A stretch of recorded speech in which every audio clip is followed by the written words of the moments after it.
Bonsoir à toutes et à tous. Bonsoir dans cette nouvelle émission avec Plush en direct sur tous les réseaux sociaux pour essayer de répondre à vos questions. Je reçois énormément de questions. Je ne suis pas sûr que j'arriverai à répondre à toutes les questions. On essaie de les regrouper par thème pour pouvoir, en tout cas, aborder tous les sujets. Mais ne vous inquiétez pas, c'est la première d'une longue série d'émissions, donc il y en aura d'autres et je répondrai absolument à toutes les questions. Au niveau du projet du club, que ferez-vous si le club descend en national cette saison? Alors je ne sais pas si que ferez-vous, c'est de mon cas personnel, ou si c'est qu'est-ce qu'on fait avec le club. Si on descend en national, d'abord j'y crois pas. Je ne crois pas une seule seconde. Moi, je suis plutôt du genre à voir le verre à moitié plein, plutôt que de le voir à moitié vide. Je ne crois pas du tout. Moi, je crois qu'on sera sauvé. Je crois que ça va être compliqué. Je crois que ça va être dur. Je crois que ça sera sûrement jusqu'à la dernière, au dernier match. Mais je me fais absolument, je n'ai absolument aucune crainte. On descendra pas en national. Alors, il y a beaucoup de chants. Je vois les journaux. Je vois il y a beaucoup d'internautes. Il y a beaucoup de gens sur les forums qui perdent espoir très vite. Il ne faut pas perdre espoir. Il faut y croire jusqu'au bout, il faut y croire tout le temps. La pensée amène la création. Donc pensons que tout va bien arriver et on ira au bout. En tout cas, tout le monde se bat, croyez-moi, tout le monde se bat et tout le monde se lève le matin en disant comment peut-on faire pour rester en Ligue 2 l'année prochaine. Donc descendre en national, moi j'y pense pas, je n'y crois pas. Donc je n'utilise pas d'énergie personnelle pour travailler sur un sujet auquel je ne crois pas. Donc voilà, on verra bien si d'ici là on a des problèmes. En attendant, on n'en a pas. Qu'en est-il de l'appel devant le tribunal? Écoutez, on vient de recevoir une lettre il y a quelques jours, nous donnant l'information comme quoi le tribunal s'occupera de notre dossier à la fin du premier semestre 2016. Ça veut dire fin du premier semestre 2016, c'est bon mai-juin, donc c'est en mai-juin qu'ils vont recevoir et traiter le dossier. Donc voilà, on peut pas savoir plus. C'est pour ça que j'ai dit à tout le monde et à l'équipe, au coach et à l'équipe et au club d'oublier ces 8 points, de ne plus en parler. Et puis si un jour on a une bonne nouvelle, on verra bien. Et puis si on a une mauvaise nouvelle, de toute façon, on s'y attendait pas. Donc voilà, on travaille. Vous avez vu qu'après Metz, on est à moins 1 point. Si on bat le Red Star vendredi, il n'y a pas de si. D'ailleurs, on va les battre. On sera à +2, donc voilà, ce sera derrière nous. Après, la course-poursuite va s'engager. Ça va être une saison extraordinaire. On va être à la course pour essayer de récupérer le maximum de clubs qui sont devant nous. Et je crois qu'on va en rattraper quelques-uns. Alors ensuite, qui sont les vrais actionnaires du Nîmes Olympique? C'est clair. Monsieur Assaf est actionnaire à hauteur de 80%. À peu près, dans le gros des chiffres. Et la société de Monsieur Gazo est à hauteur de 20%. Voilà, donc il y a 2 actionnaires, Monsieur Assaf et Monsieur Gazo, l'un à 80, l'autre à 20. Ces 2 actionnaires qui ont tourné la page de ce qui s'est passé l'année dernière. La situation est apaisée, heureusement. Ça nous permet, nous, de travailler sur le côté sportif, sur le côté financier. Donc de ce côté-là, il n'y a rien à craindre. Il y a un actionnariat très très stable. Donc nos problèmes sont derrière nous de ce côté-là. Quelle est la situation financière du Nîmes Olympique actuellement? Quelle est la situation financière du Nîmes Olympique actuellement? Eh bien, le budget de cette année est à la baisse par rapport à l'année dernière, volontairement, parce que comme il faut équilibrer le budget et équilibrer les dépenses par rapport aux recettes, on s'est mis volontairement assez bas pour être sûr de ne pas avoir de mauvaises surprises. Donc pour l'instant, on est dans la plaque, on est dans le budget. J'ai un petit souci par rapport à la billetterie. J'avais prévu une billetterie un petit peu plus élevée que ce qu'elle est. J'avais prévu d'y avoir un peu plus de monde que ce que l'on a actuellement. Alors j'avoue que le dernier match qui était le mardi soir contre Paris Football Club, un mardi soir, on a fait 3800 spectateurs, c'était un petit peu démoralisant parce que c'est pas beaucoup, mais bon, c'est un mardi soir, c'est 21h. Bon, voilà. J'espère que tout le monde sera là vendredi contre le Red Star et puis contre Dijon le 24. Hein, le Dijon, vous avez vu, c'est le samedi. Hein, samedi à 14 heures. Donc, il faut être absolument là parce que Dijon, c'est le premier. Hein, le premier. Et puis, vous savez que moi, je suis bourguignon. Donc, Dijon, c'est un club que j'aime bien battre. On les a battus 5-3 l'année dernière. Il faut qu'on les rebatte cette année. C'est ce que j'ai promis au président de Dijon, qu'on allait les battre. Donc, situation financière, il faut faire attention. On gère de façon très précise, avec beaucoup de précautions le budget. Vous avez vu qu'il y a pas mal de décisions qui sont prises dans les transports, dans les réceptions partenaires, dans les transports de l'équipe. On fait attention à chaque centime, à chaque euro. C'est important pour donner de la crédibilité au club. À quand un vrai habillage comme ça se fait de plus en plus dans les clubs de foot pro français, des couleurs dans l'enceinte et surtout une vraie politique de marque Nîmes Olympique qui soit identifiable de tous.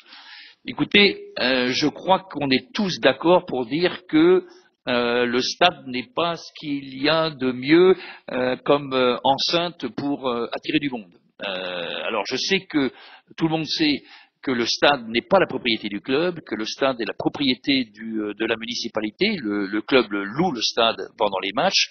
On est donc locataire, on n'est pas propriétaire. Et ceux qui sont, et vous qui êtes locataire chez vous, en maison ou en appartement, vous savez très bien qu'on ne peut pas faire ce que l'on veut dans une location. C'est le propriétaire qui décide. Alors après, on me dit, oui, pourquoi est-ce que vous prenez pas un pot de peinture et un pinceau parce que ça coûte pas cher? Je dois dire qu'il faut un petit peu plus qu'un pot de peinture parce que c'est quand même un stade assez grand et quand on a commencé à regarder, bon, on savait plus par quelle boule prendre. On a beaucoup travaillé avec la mairie et je dois les remercier parce que ils se sont vraiment mobilisés cet été. Alors il y a pas mal de choses qui commencent à se voir. On revient de loin. Hein. Il y a pas mal de toilettes qui ont été refaites. Vous avez vu que les buvettes ont avancé, les couloirs, surtout côté vestiaire et autres, ont commencé à reprendre un certain look. Bon, voilà, il y a beaucoup de choses à faire. Faut les mettre dans l'ordre. La ville de Nîmes n'a pas des budgets extensibles. Hein, ils sont comme tout le monde. Il faut gérer les budgets. Mais c'est parti. On a fixé un plan à 3 ans avec eux et pour l'instant, je dois dire qu'ils ont vraiment commencé à accélérer pour refaire du stade quelque chose de bien. Donc, on voudrait tous, vous voudriez tous qu'on aille plus vite, mais voilà, on va aussi vite que possible. Monsieur Perdrier a-t-il reçu le dossier de BFM Art? Si oui, qu'en pense-t-il? Quelles seront les suites? Écoutez, oui, j'ai reçu le dossier de BFM Art. C'est un dossier qu'on m'a envoyé par rapport à un nouveau logo.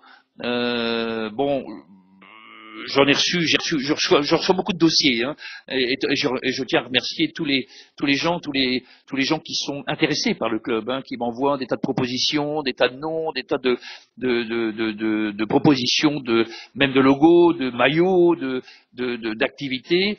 Le logo du Nîmes Olympique est un logo qui n'est pas prévu d'être changé tout de suite. Hein. Donc, je garde ce dossier-là sous le coude, mais ça ne fait pas partie des priorités que de changer le logo du club. Hein. Pour l'instant, il est là. On verra bien quand on y sera. Il y a beaucoup de choses à faire avant pour relancer le club. Pensez-vous que le Nîmes Olympique aura un jour son équipe féminine comme les autres clubs pro, Metz, Lille, OM, OL, PSG, Guingamp et tout? Oui. Le président Thavez est venu me voir il y a quelque temps. Nous discutons avec la mairie, nous discutons avec la métropole, nous discutons avec le président Thavez pour que l'équipe féminine de Nîmes intègre le Nîmes Olympique. C'est dans les tuyaux. On ne pouvait pas le faire cette saison parce que la demande et le dossier doit être déposé en décembre pour que la saison suivante il puisse intégrer le Nîmes Olympique. Serons-nous prêts en décembre? Là, décembre, c'est dans 3 mois. Hein. Donc, est-ce qu'on sera prêt dans 3 mois pour déposer le dossier? J'en sais rien, je sais pas. On travaille avec le président Thavez, on essaye de voir comment on va faire. En attendant, je tiens à le féliciter pour le travail qu'ils font, même s'ils ont perdu les 2 premiers gros matchs qu'ils ont eus et les 2 suivants. je dois leur dire toute mon estime et puis ne lâchez rien. On en sait quelque chose au niveau olympique, on ne gagne pas, mais on ne lâche pas. Enfin, on ne gagne pas, on a gagné le dernier.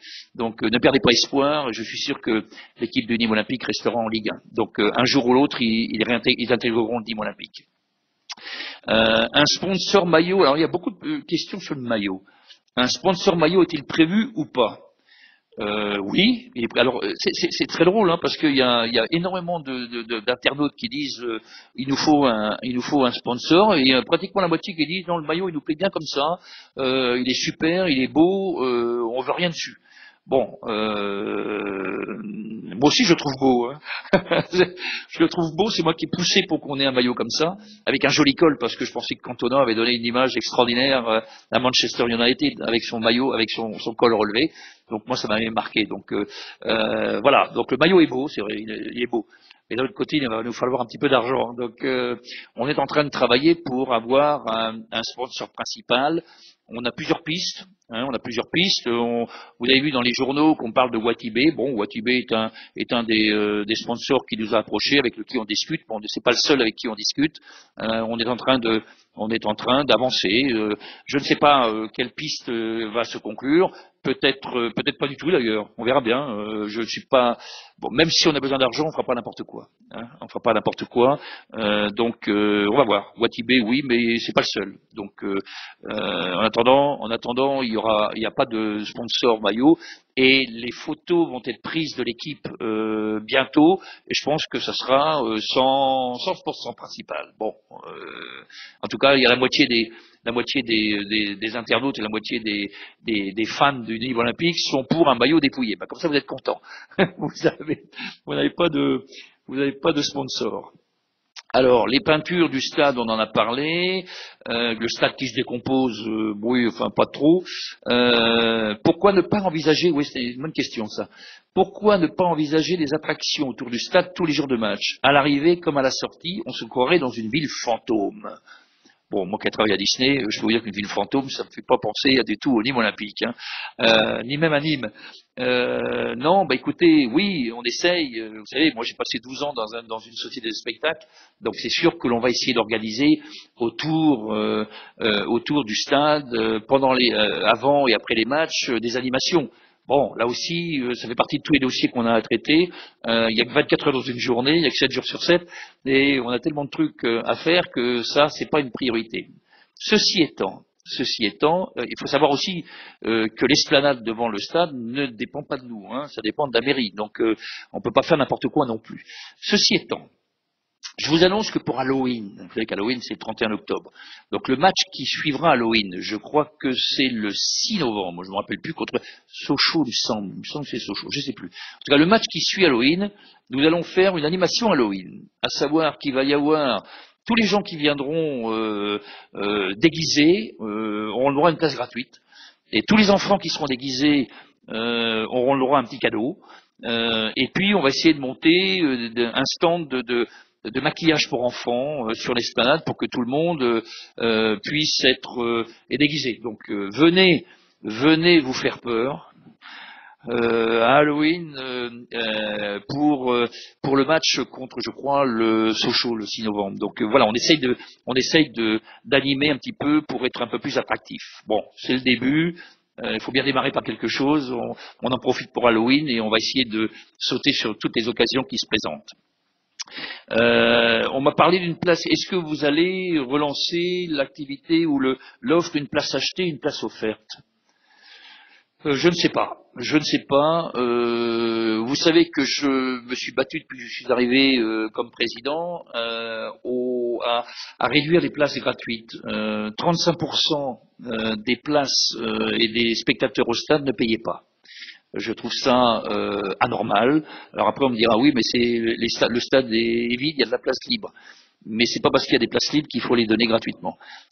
Parce que entre quelqu'un qui ne paye pas et quelqu'un qui paye, pourquoi celui qui paye serait d'accord que la personne à côté de lui ne paye pas? Donc il faut qu'on puisse travailler sur ce sujet-là. Je préfère donner des places gratuites à des écoles, aux jeunes. Vous avez vu que en dessous de 14 ans, les enfants sont gratuits.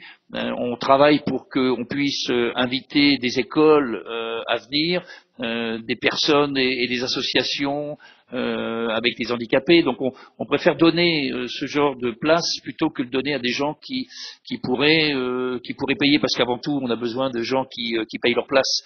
On a baissé, vous avez vu, les tarifs et les abonnements. On a l'abonnement le moins cher de toute la Ligue 2, donc de la Ligue 1. Donc de tous les clubs professionnels, on est le moins cher. Le premier abonnement est à 38 euros, ça fait sur 19 matchs, c'est pas beaucoup. Donc on essaye de baisser les tarifs pour faire venir le maximum de gens. Donner des places gratuites, je crois pas que ça soit très sain, parce que à partir du moment où on a quelque chose de gratuit, ça n'a pas de valeur.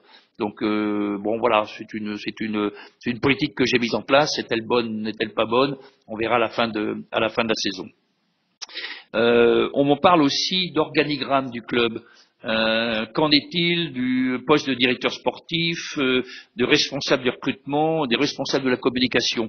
Bah écoutez, l'organigramme est en place. Je laisse le plus léger possible parce que je ne crois pas aux organigrammes très lourds. Je vous ai répondu tout à l'heure sur le directeur sportif. Je ne suis pas sûr, enfin je ne suis pas sûr. Je n'ai pas besoin d'un directeur sportif aujourd'hui. Le mercato de cet été a été plutôt performant, hein, malgré nos contraintes budgétaires. Donc on n'avait pas de directeur sportif, on avait un conseiller du président, donc ça allait bien entre l'équipe de recrutement, entre José Pasqualetti et tout son staff. On a réussi à aller chercher les gens qu'on voulait. Donc, je ne crois pas qu'on ait besoin de directeur sportif pour l'instant. Responsable de recrutement, bon, on n'a pas besoin de ce responsable de recrutement. On est tous ensemble. Laurent Boissier est là, la cellule de recrutement est là. Donc, on travaille la main dans la main. Donc, tout va bien de ce côté-là. Quant au responsable communication, j'en ai parlé tout à l'heure. Le départ de Sandrine Gazo va nous permettre de mettre en place quelqu'un d'autre, avec un profil un peu différent, mais là aussi, ça va venir début octobre. Alors, qu'est-ce qu'on a d'autre? Attendez, je prends toutes les questions. Alors, ne serait-il pas le temps de distribuer des invitations dans les clubs et les écoles du département pour reconquérir le cœur des jeunes d'Imois? Oui, c'est vrai. On travaille là-dessus pour l'avenir. On est en train de répertorier tous les clubs. Vous avez vu qu'il y a maintenant il y a le challenge à la mi-temps, mais il y a aussi maintenant l'accueil des deux équipes avec 11 joueurs de chaque côté. Donc ça fait 22 jeunes que l'on peut prendre à chaque match. Donc ça fait partie des invitations que l'on fait. On travaille pour qu'on puisse mettre les écoles avec nous. Donc oui, on travaille dessus. C'est un travail de longue haleine. C'est pour ça aussi que vous avez vu, j'ai mis le tarif à moins de 14 ans gratuit parce que je crois qu'il faut effectivement retrouver le cœur des jeunes d'Imois. Donc c'est en cours et on travaille dessus. Alors pourquoi ne pas entrer en partenariat avec un club de très haut niveau pour profiter d'éventuels prêts de joueurs et de matchs de gala? Oui, qu'est-ce qu'on appelle les partenariats de haut niveau? Bon, j'ai essayé de téléphoner au président Pérez du Real de Madrid. Que je connais. J'irai peut-être le voir un jour. On va se contenter peut-être de clubs de moindre niveau. Oui, effectivement, on est en train de prendre des contacts avec les clubs de Ligue 1, mais je vous assure qu'en ce moment, l'atmosphère entre la Ligue 1 et la Ligue 2 n'est pas dans le bon sens. Vous avez vu tout ce qui se passe actuellement entre la création comment dirais-je, du syndicat de Ligue 1, la bagarre entre la Ligue 1 et la Ligue 2, la Ligue, la LFP, la Fédération, tout ça c'est un peu compliqué. Donc on va travailler, mais c'est pas le moment. Voilà, une petite pause et on se retrouve dans quelques minutes. Merci, à tout à l'heure.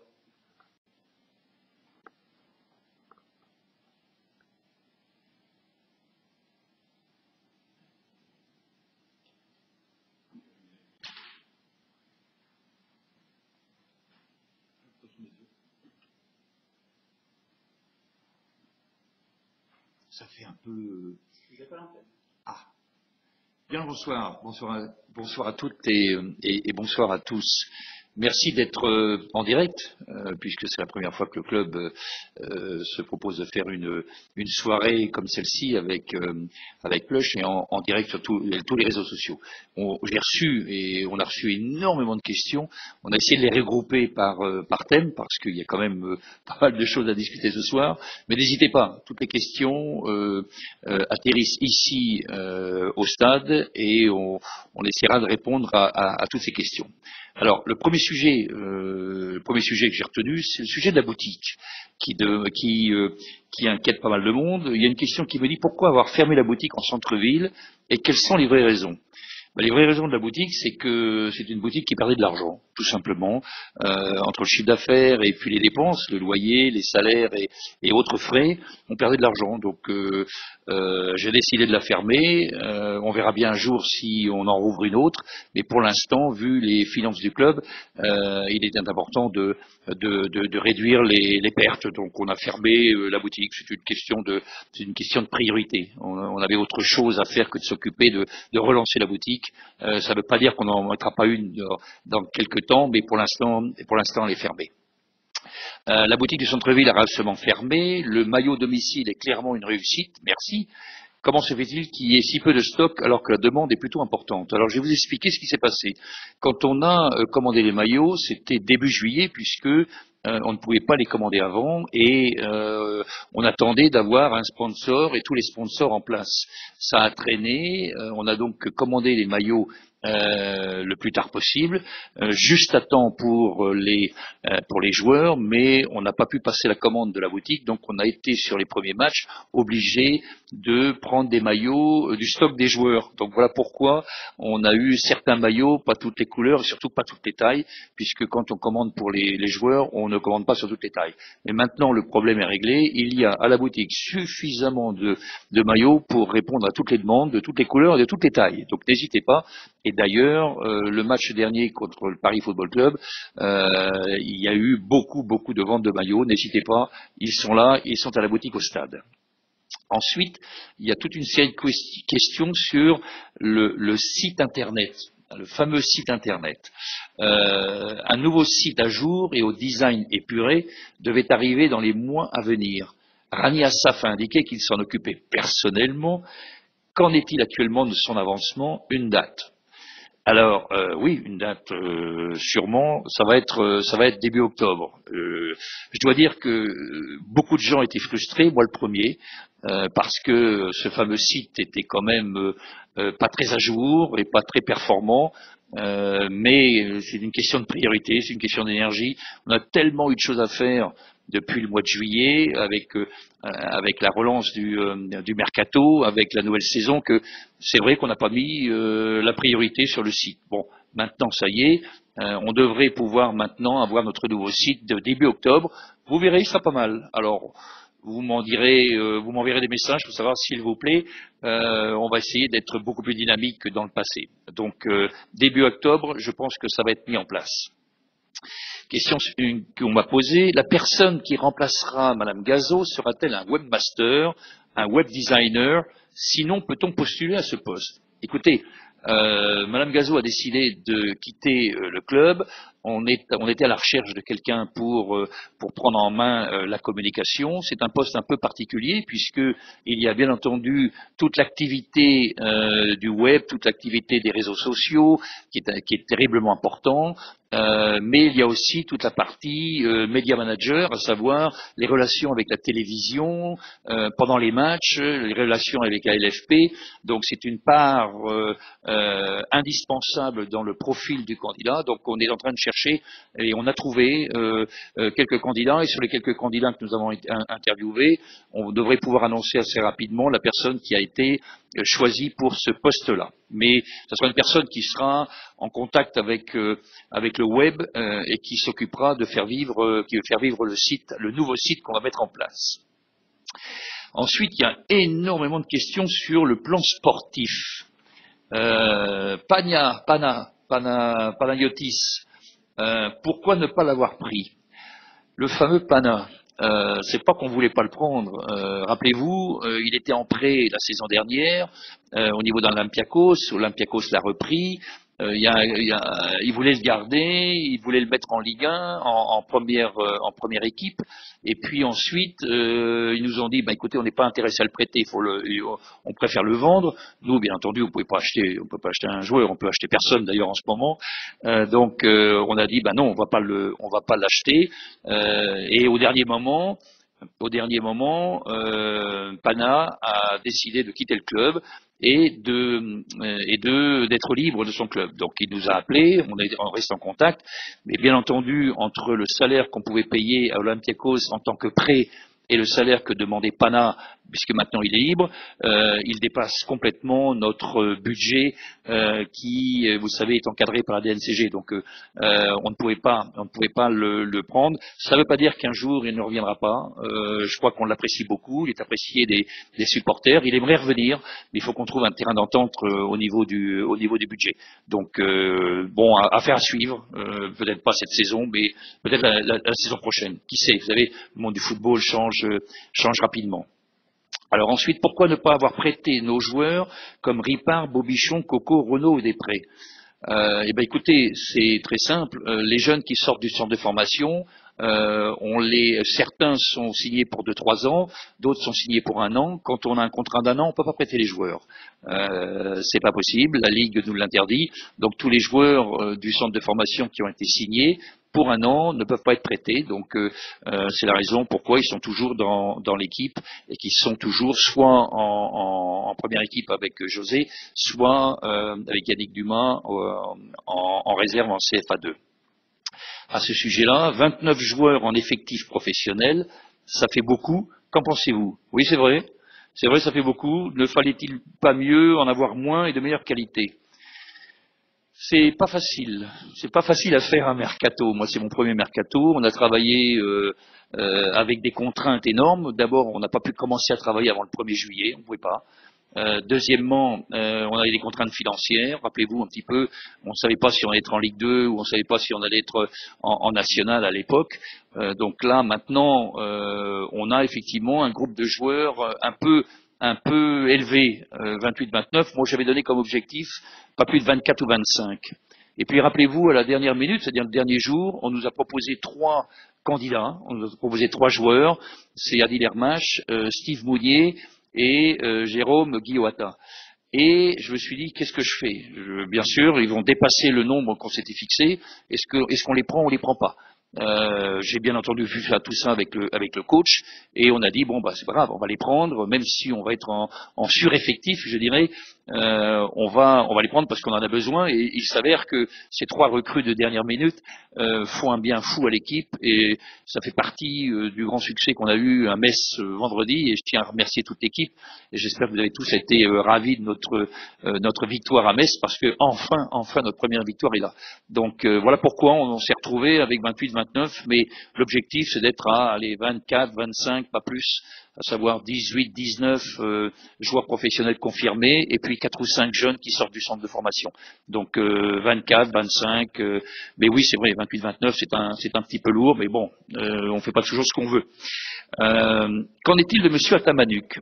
Car les dernières recrues ont toutes remercié Laurent Boissier, du coup, nous supporters, nous voulons savoir qui a vraiment fait le travail. Vous savez, un recrutement, ça se fait en équipe. Hein. Tout le monde a eu à travailler sur tous les dossiers. Alors il y en a qui sont plus officiels que d'autres, il y en a qui sont plus en avant que d'autres, mais tout le monde a travaillé entre José Pascoletti, tout son staff technique, l'équipe de recrutement, Laurent, Henri Atamanuk, j'ai été un petit peu impliqué. Donc beaucoup de gens ont travaillé sur tous les dossiers. Chacun avait une part du travail à faire.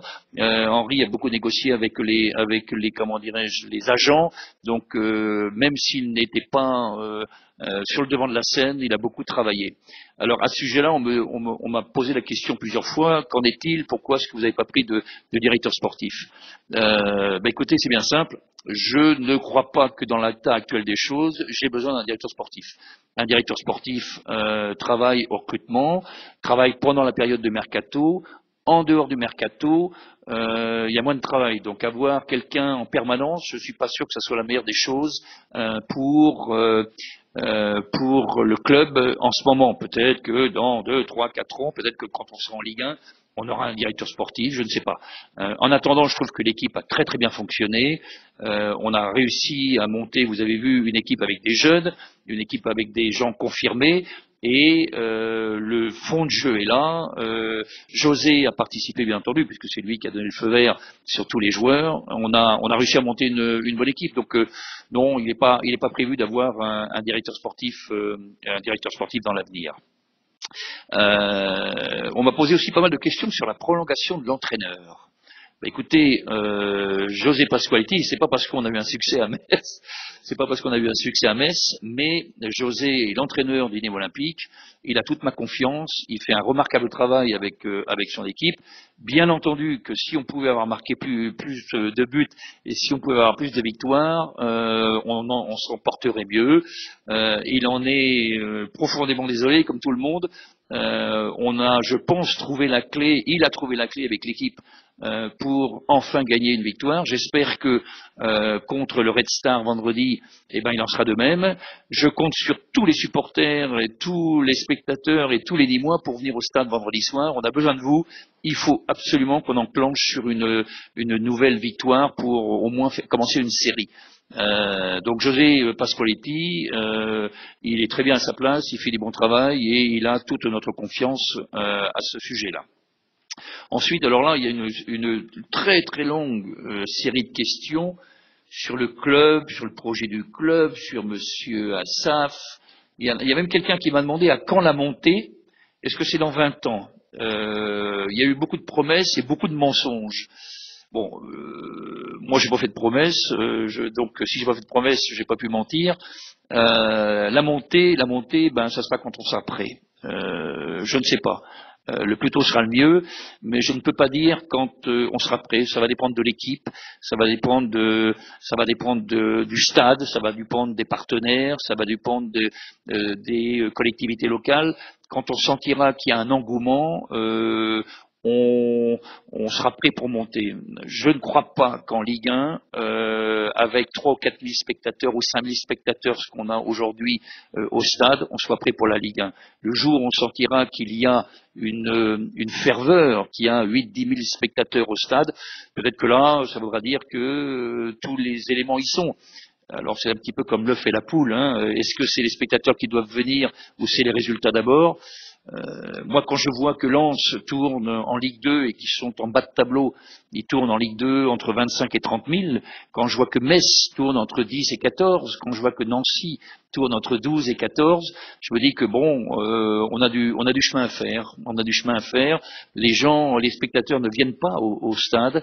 Il y a sûrement des raisons. Il faut qu'on arrive à comprendre. Je ne suis pas sûr que simplement les victoires, les succès va faire que les gens reviennent.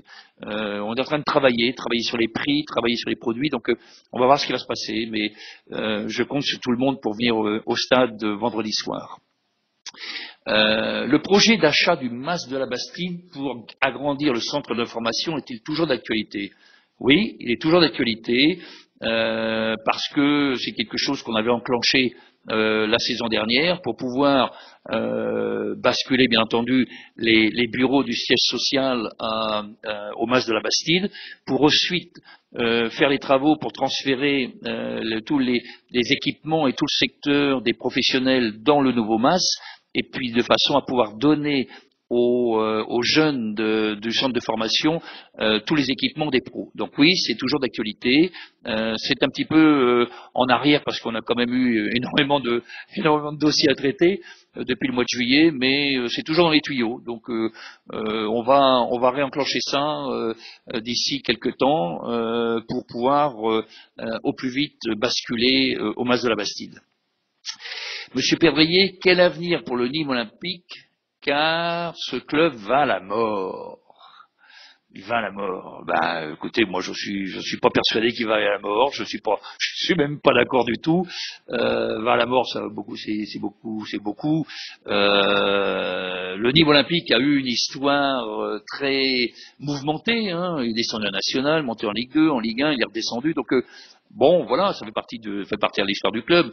Bien sûr qu'on aimerait être un peu plus en haut de tableau. Bien sûr qu'on aimerait être un peu plus stabilisé, mais je crois pas que le club va aller à la mort. Monsieur Assaf investira-t-il encore au Nîmes Olympique? Monsieur Assaf a fixé des objectifs très clairs. D'abord de rester en Ligue 2 cette année, et ensuite d'équilibrer les comptes. Monsieur Assaf n'est pas comme tous les propriétaires de clubs qui investissent pour, je dirais, pour flatter leur ego. Hein. Monsieur Assaf a investi dans le club, il y croit, il est amoureux du Nîmes Olympique, mais il ne fera pas n'importe quoi. Il faut qu'on équilibre les comptes. Il n'y a pas de grand club si on n'équilibre pas les comptes. Et c'est pas en vendant des joueurs qu'on équilibre les comptes. Donc il faut qu'on trouve la clé à la serrure. On est sur le chemin pour équilibrer les comptes. Si les comptes sont équilibrés, eh bien on verra à la fin de la saison. Et si surtout on reste en Ligue 2, on verra à la fin de la saison la décision de M. Affaf. C'est lui seul qui la prendra. C'est son argent personnel. Donc on verra bien. Moi j'ai confiance. Si on reste en Ligue 2 et puis qu'on équilibre bien les comptes, il n'y a pas de raison qu'ils ne nous suivent pas. Il est un petit peu temps de couper et de prendre une petite pause. Restez en ligne. Je vous retrouve d'ici quelques minutes. Merci. Ces dizaines de questions et puis à la prochaine fois.